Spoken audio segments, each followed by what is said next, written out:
नमस्कार दोस्तों। कैसे हैं आप सब? उम्मीद करता हूँ आप सब अच्छे होंगे और भगवान से दुआ करूँगा आप सब हमेशा अच्छे रहो। मैं अपनी लाइफ का स्टोरी शेयर करना चाहता हूँ,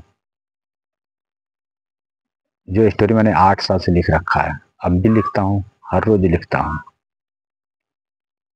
और कोई सोचे कि मुझे याद नहीं है, मेरी मेमोरी ऐसी स्ट्रांग है कि मैं बचपन से लेके अब तक सारी बातें याद है मुझे। मैंने कैसे कैसे ज़िंदगी काटे हैं, लोगों खेत में काम करके, जैसे भी है। मैंने नौकरी किया है 125 रुपये महीने पे। ये सब कुछ शेयर करूँगा इसी गांव में, जिस गांव में अभी मैं आया हूँ। मैं वैसे दिल्ली में रहता हूँ और सक्सेस हूँ। मैं कहूँगा मैं सक्सेस हूँ। अब कितना बड़ा आदमी बनने के बाद आदमी सक्सेस होता है मुझे नहीं पता, पर मैं अपने नज़रों में मैं सक्सेस हूँ, खुश हूँ। दिल मस्त रहता है, हमेशा गार्डन गार्डन रहता है। ऊपर वाले ने मुझे बहुत दिया है, मेरी उम्मीद से भी ज़्यादा दिया है। तो देरी ना लगाते हुए मैं अपना स्टोरी शेयर करना शुरू करूँगा। कहानी है 1981 में मेरा जन्म हुआ। 1981 से लेके और तकरीबन 94 94 94 मुझे सब कुछ वहाँ से याद आने लगा है कि हाँ मैं क्या करता था, कैसे पला, कैसे बढ़ा, कैसे पढ़ा, कैसे क्या हुआ। इससे पहले से भी चलते हैं, कहानी चालू करते हैं।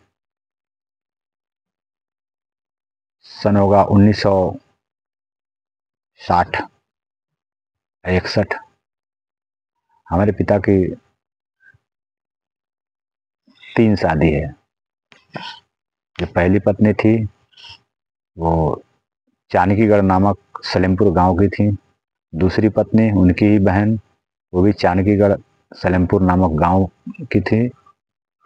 पहले शादी जब हुआ हमारे पिता का, तो उनका कोई संतान नहीं हुआ 3 साल 4 साल 5 साल 6 साल तक।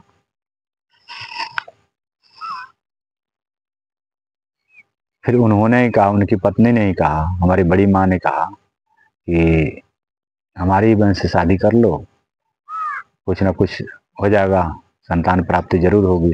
ये इस उम्मीद से वो गए ससुराल। वहीं पे उनसे शादी हुई छोटे वाली माँ से। 2 माह हो गई और हमारा जन्म अभी नहीं हुआ था। वहां पे रहे वो 14 साल। 14 साल रहने के बाद, 14 साल रहने के बाद भी उनको कोई संतान प्राप्ति नहीं हुई। परेशान हो गए, थक हार के, कुछ दिन आने से कुछ दिन पहले ही बड़ी वाली माँ खत्म हो गई वहीं पे। फिर एक जने के साथ, छोटी वाली माँ के साथ में आए यहाँ पे अपने गांव में। जब यहाँ पे आए तो इनके भाई जितने भी थे, 4 भाई और थे, सबने जगह घेर लिया था। बहुत रिक्वेस्ट करने पे, मांगने पे इन्होंने थोड़ी जगह दिया, लो भाई तुम भी गुजारा करो। रहते थे। अरे वो ये सोचते थे कि यार इनका कोई संतान तो है नहीं, वैसे भी कितना दिन जिएंगे, कितना दिन रहेंगे, मर कब जाएंगे, सब हम ले लेंगे, जो भी था। लेकिन ईश्वर को कुछ और ही मंजूर था। यहाँ आने के बाद में दर दर भटकते रहे, कहीं कहीं परेशान होते रहे। क्योंकि पहले के ज़माने में क्या, अब भी इसी ज़माने में भी ऐसा ही है कि जिसका 2 साल 4 साल 5 साल शादी होने के बाद में अगर औलाद कोई नहीं होता तो उसको निसंतानी बोलने लगते हैं, बांझ बोलने लगते हैं, मजाक बनाते हैं। बहुत सारा सुनने को ताने मिलते हैं लोगों को। तो उस टाइम तो कुछ बात ही अलग होगा। उसके बाद में किसी ने राय दिया कि भाई कहीं ना कहीं तुम शादी करना पड़ेगा तुमको, तभी तुम्हें औलाद प्राप्ति होगी और तुम्हारा वंश बढ़ेगा। और वंश बढ़ाने के चक्कर में परेशान रहते, काम करते रस्सी बनाने का और झोपड़ा बनाते। लोगों के गांव में घूम घूम के, मतलब झोपड़ा बनाते। मजदूरी ऐसी 10 15 रुपया होती होगी। मेरा हो सकता तक 20 रुपया मजदूरी थी। उसके बाद में गए वो शिवा घाट नामक जगह पे, बड़का गांव। उस गांव का नाम ही है बड़का गांव। वहां गए, पता लगाते लगाते तो एक लड़की थी जिसका हाथ यहाँ से लूल था, छोटी छोटी उंगली थी, जन्म से ही था। वो गाय चराती थी, अपने घर का बोझ ही थी एक तरह से। तो हमारे नाना ने सोचा कि इससे अच्छा क्या कि बिना पैसे शादी हो जा रहा है, हमारा कुछ लग ही नहीं रहा।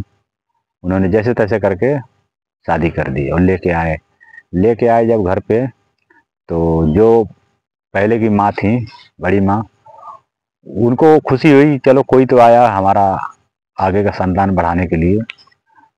लेकिन और आस पड़ोस जो भी थे उनको परेशानी होने लगी कि कहाँ से कहाँ ले आए शादी करके, अब लग रहा है इनको औलाद हो जाएगी तो ये जगह भी हम लोगों को नहीं मिलेगी। जो भी है, जैसा भी है, सोच जा रही होगी, मैं बाद में देखा हूँ उनकी सोच ऐसे ही है। उसके बाद में रहने लगी, 2 महीना, 4 महीना, 6 महीना, साल भर जब बीता तो एक संतान हुआ, हमारे बड़े भैया का जन्म हुआ। जन्म होने के बाद में खुशी का ठिकाना रहा हमारे पापा को, बहुत खुश हुई, बड़ी माँ भी बहुत खुश हुई। रहने लगे, अच्छा खासा दिन कटने लगा, गरीबी ही सही लेकिन बढ़िया कटने लगा। उसके बाद में 2-3 साल का लड़का हुआ तो हमारी जो बड़ी माँ थी वो चल बसी। उसके बाद में रह गए 3 जने, जैसे तैसे काट रहे थे। 2 साल और बीता, 5 साल बाद मेरा जन्म हुआ। जब मेरा जन्म हुआ तो 2 लड़के हो गए तो जिंदगी कटने लगी, मजदूरी करते खेत में और बस अपना जो गुजारा करते, जैसे तैसे कट रहा था। जब मैं पहले क्लास में, अपना मेरा जन्म हुआ 1980-81 में, तो यूं समझ लीजिए 5-6 साल में, 5-6 साल बाद नाम लिखा जाता है। तो समझिए 87-88 में मेरा नाम लिख गया था। 94 के बाद मुझे सारी बातें याद हैं, 8-9 साल के बाद मुझे सारी बातें याद हैं। इतना तक आप लोग दोस्तों समझ जाइए कि मैं अपनी माँ का दूध पीता था, तो मुझे याद है कि हाँ मैं अपनी माँ का दूध पीता था। मुझे बहुत मारती थी वो कि इतना बड़ा हो गया अभी दूध पीता है, लेकिन फिर भी मैं पीता, भले ही मार खाता लेकिन बहुत पीता। जब भी जी करता मेरा, मतलब पहुंच जाता, दूध पिलामा ऐसे करते करते। उसके बाद में लाइफ चल रही थी जैसे तैसे।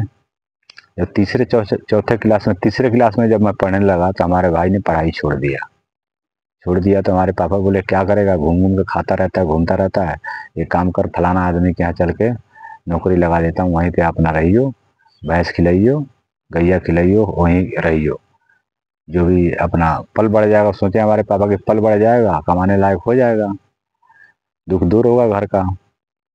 चलो वहाँ पे जाके, हमारे गांव के ही पास है, हमारे गांव का नाम है सिसोनिया, सिसोनिया बिरती टोला। 4 गांव है, उनका नाम सिसोनिया से ही है।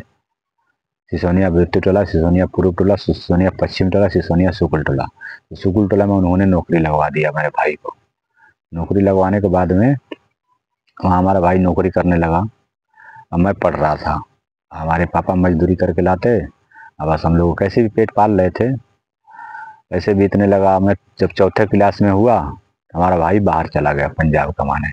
पंजाब कमाने के बाद में 6 महीने बाद हमारा भाई आया तो एक सूटकेस लेके आया और 1700 रुपये मेरे सामने दिया था। हमारे पापा गिनती किए थे, मैंने देखा था 1700 रुपये हैं।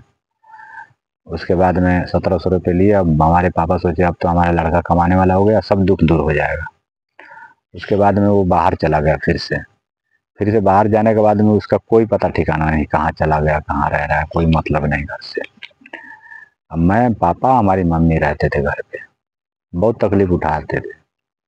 मैं खाली ज्यादातर, अगर सब्जी नहीं होता तो कोई बात नहीं, मैं माड़ भात खाता। माड़ भात आप समझ रहे हैं ना, जो चावल में से पानी जो निकलता है, उस पानी और चावल दोनों को मिला के और नमक, मजा आता था मेरे को, वही खा के मैं पेट भर लेता था। और बकरी चलाता डेली, बकरी चराने जाता और पढ़ने जाता। सुबह भी जाकर बकरी चरा के आके फिर बांध के फिर पढ़ने चला जाता। पढ़ने को बहुत मन करता। और गांव में ही एक उमेश लाल थे, अभी भी हैं, उनके यहाँ ट्यूशन करता था, ट्यूशन। तो ट्यूशन हर बच्चा देता था 5 रुपये 7 रुपये महीने में, तो हमारे पास वो भी नहीं होते थे।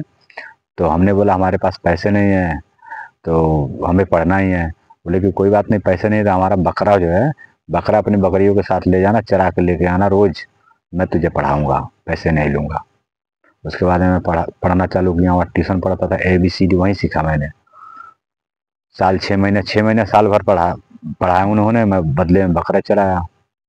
और पढ़ने में तेज था, गरीब था लेकिन पढ़ने में तेज था। तो वहाँ पे वो मास्टर भी अपने तरफ से कभी कॉपी कभी पेन 2 रुपये में आती, 50 पैसे 1 रुपये में पेन आता था, वो दे दिया करते थे। जो पढ़ने में होशियार है तो इसको थोड़ा मदद किया जाए। और जो रिजल्ट आता था, रिजल्ट तो मेरे पास पैसे नहीं होते तो मैं क्या देता, रस्सी। हमारे पापा रस्सी बनाते, भैंस का बैल का गर्दीना रस्सी बनाते, तो रस्सी ले आके आता, शिकार जिसमें टांगते हैं। अब तो नहीं चलता है पर पहले चलता था, जिसमें खाना बना के दही जमा वमा के उसमें शिकार में टांग दिए, वो चीज़ चलता था। तो वो चीज़ ले जाके मैं अपने पापा को देता था, अपने पापा से लेके आके मास्टर को देता था कि ये हमारे पास है, यही है। वो खुशी खुशी रख लेते, ले जाते, कोई बात नहीं। ऐसी लाइफ चलती रही। और फिर दोस्त काफ़ी देर हो गया, अब इतने ही वीडियो बनाना चाहूँगा मैं। अब इस लेट हो रहा है, मुझे जाना है घर। अब कल फिर डालेंगे एक और वीडियो। इस यहाँ तक देखने के लिए पार्ट 1 हो गया, पार्ट 2, पार्ट 100 तक डलेगा ये। हर रोज वीडियो डालूंगा मैं इसको। अब कितना पार्ट बनेगा मुझे नहीं पता, पर पार्ट दर पार्ट करके ही डालूंगा। इसीलिए मैंने पहले ही बोला था 30 साल की स्टोरी है मेरी। 30 साल की एक्सपीरियंस है, स्टोरी है, बहुत कुछ दिया है ऊपर वाले ने। मैं कैसे कैसे पला बड़ा हूँ आप लोगों को सब बताऊंगा मैं, और कैसे कैसे जिंदगी काटे हैं, कहाँ कहाँ गया हूँ। इंडिया के हर कोने में गया हूँ, विदेश नहीं गया हूँ, झूठ नहीं बोलूंगा, पर इंडिया के हर कोने कोने छान मारा हूँ पैसे कमाने के लिए। थैंक यू, धन्यवाद।